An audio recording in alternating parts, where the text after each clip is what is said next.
লাইনতে দাঁড়াইয়া সিরিয়ালে গ্যাস এইমাত্র নিলাম।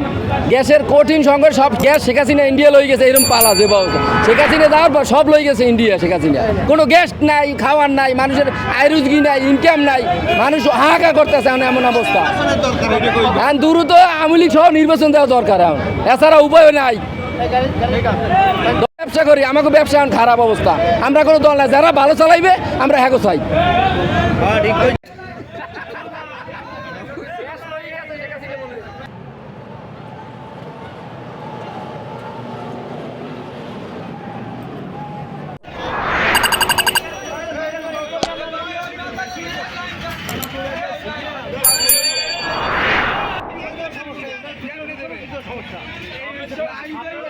সংকট সকাল 6টায় আমি ঘুম থেকে উঠিয়া তুরক পাম্পে গেছি, ডোস্টে গেছি, হাজিতে গেছি, সুরভি পাম্পে গেছি, আলমদিনা পাম্পে গেছি, কোনো জায়গায় বলতেছে গ্যাস নাই।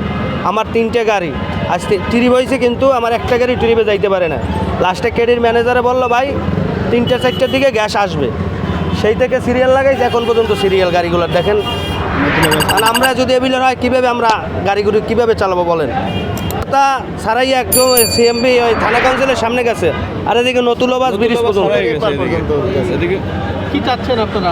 তো তারা বলতেছে গ্যাস দেয় নাই, যে পাম্পক্ষর মালিক, কারণ ব্যর্থতাই এটা সরকারের 100% ব্যর্থতা। না না, জীবনে হয় না। এই গ্যাসটা হয়েছে বানায়, এই গ্যাসটা মানে খনির নেই, এই গ্যাসটা হয়েছে তরল বানায়।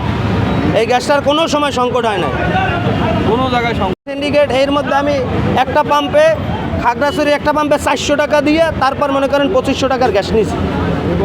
হ্যাঁ, ঘুষ দিয়ে। এই জায়গায় এখন কয় টাকার গ্যাস দিতেছে? এই জায়গায় সিএনজিতে দেয় 400, আমাকে মাইক্রোতে দেয় 1000। হ্যাঁ, কি আওয়ামী লীগের আমার নষ্ট হয়েছে? এখন তো দেয় শ্রীলঙ্কা হয়ে গেছে, আগের না দেশ হয়ে গেছে। আগের না নয় না, মানে আগের চাইয়ে খুব খারাপ হয়ে গেছে দেশ।